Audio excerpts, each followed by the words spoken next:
We all have an ego, right? We all have it inside of us. We all have an ego to some degree. The ego likes to protect us, to shame, to judge, to compare. And it can be quite destructive.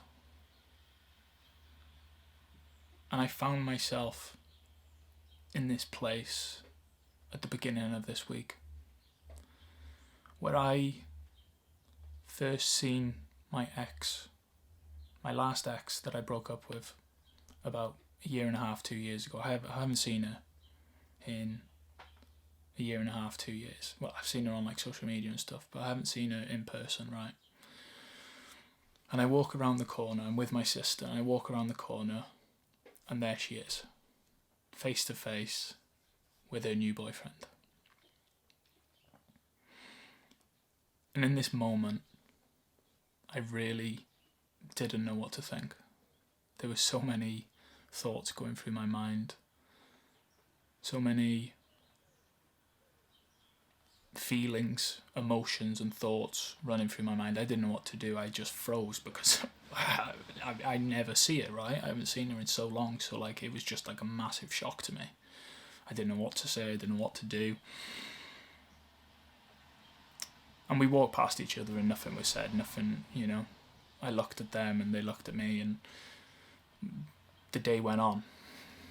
But as I was talking to my sister, as I was talking to her in this moment, I found myself comparing to this new boyfriend of hers.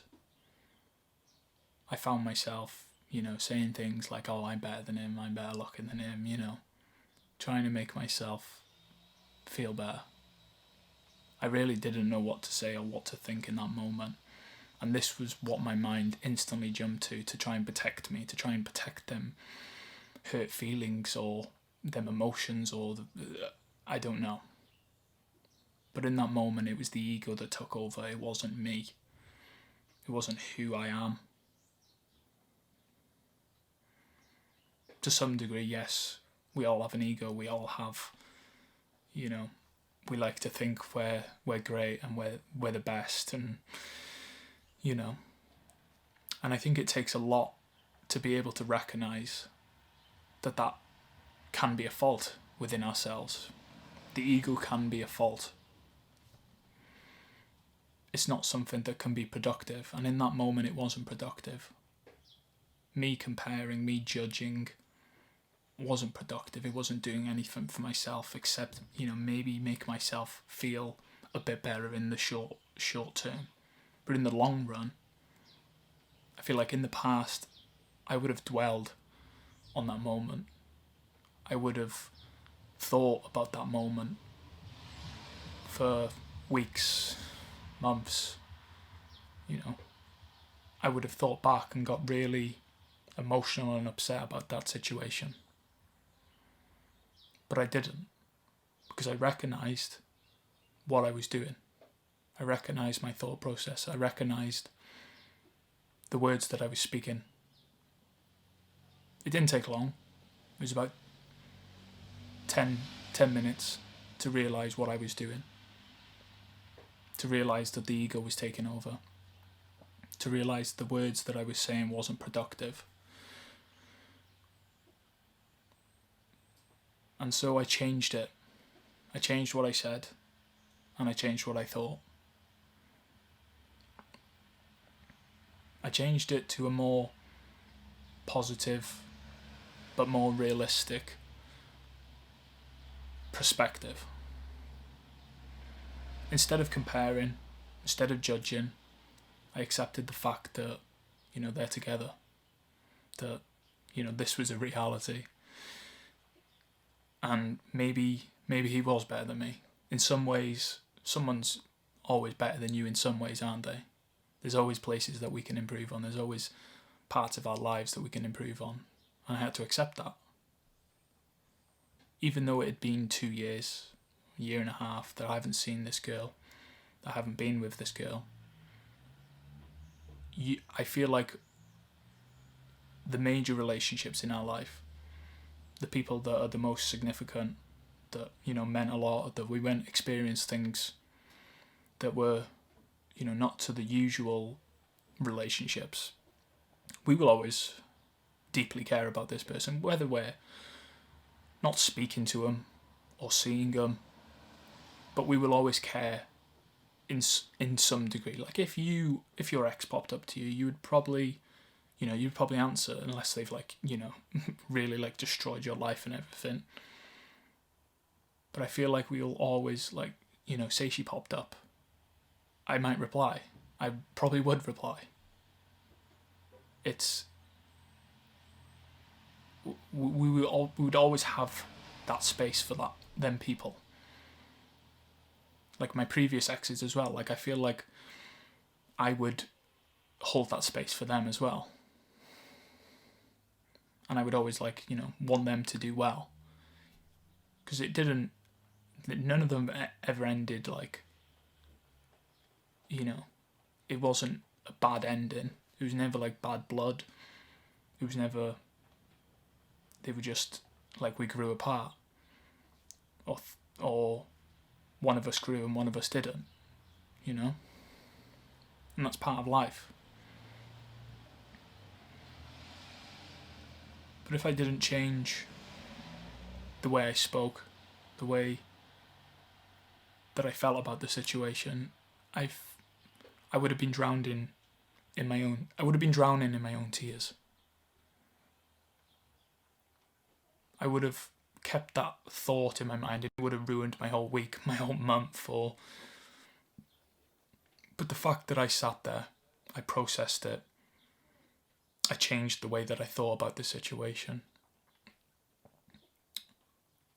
I told my ego to stop. I told myself that this wasn't me. It really changed how this affected me, or how I thought about it. I felt like I learned a little bit about myself. I improved a little bit in that moment, where I realised that this was my ego speaking, that this wasn't me, that this wasn't productive, it wasn't a productive way of thinking. And I turned it into a more productive way of thinking. I turned it into a lesson. I turned it into an opportunity to grow. I turned it into something that was more accepting, that actually pushed me to do better in my life, or to become more aware of my ego. It sort of woke me up in that moment of, like, how our ego can take over, how our ego can protect us, how our ego can compare others or judge others, how our ego can instantly just take over in that moment because of just, like, a little part of us that's maybe hurt or wounded or upset or emotional. There's, like, that's when the ego comes into play. The ego comes into play when we're the most hurt, we're the most emotional. It tries to protect us in that way. Like, it can be helpful in certain ways, but it can be destructive. It can ruin friendships, it can ruin relationships, it can ruin your progress. In a sense, it's your comfort zone. It takes us back to the comfort zone. It's the thing that tells us not to go to the gym today. It's the thing that tells us to be jealous. It's the thing that tells us to compare and make ourselves feel shit. To scroll on social media to see if we're doing better than other people. It's always chasing for quick happiness, quick releases of happiness. If you can't become aware of the ego, you will always be struggling to understand the way that you think, because it can make us act in ways that we really don't want to act, just out of, like, us being hurt and emotional. It'll make us do things just to get that quick happiness release, to chase that happiness, because right now we don't feel great. Right now we feel hurt. Right now we see our ex-girlfriend with a new boyfriend. And that that for me, that happiness was me trying to feel better, feel like I was better than this new lad, this new boyfriend. To try and make myself feel better and feel happier that she was with someone else and not me. Like, I don't want to get back with this girl. But for the first time seeing that, it made it more of a reality. Like, I knew for a while, it just made it more real in that moment, seeing them face to face next to each other, and, you know, it was just, it sort of changes your perspective. Sort of makes things, like, you know, confirmed in a way. Like, you know, you can post on social media and that can mean nothing.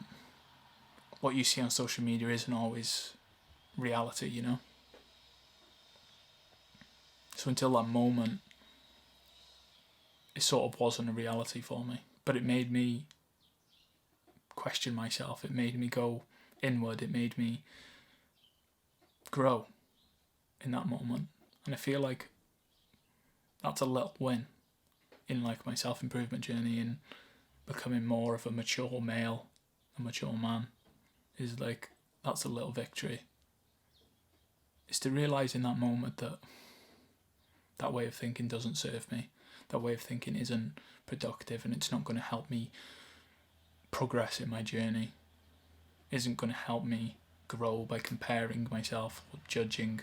To me, in that moment, that was a big moment to realise that what my ego was doing.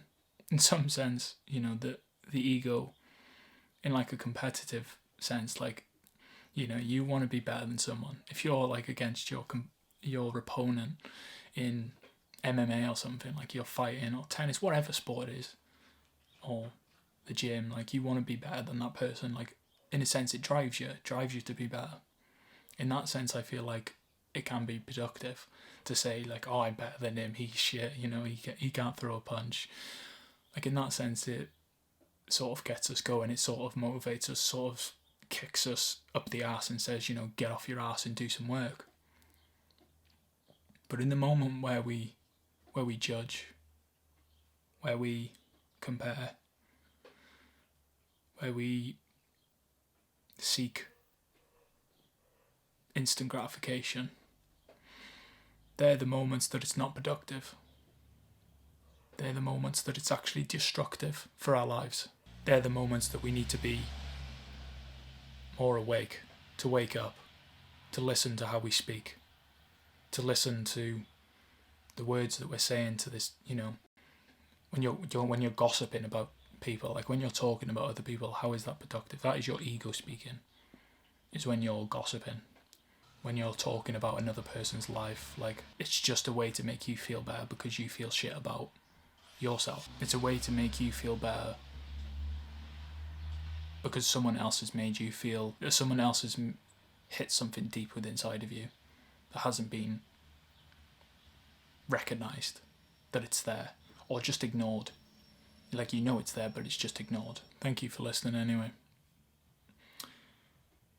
In this moment, I felt like I needed to share it, because that might be something that one of you are going through, or maybe you could relate to, or found yourself judging and comparing, gossiping, and it's just not productive. I don't think it is the way we should be living. Thank you for listening, and if you liked the video, please like it, comment, subscribe, share it, whatever.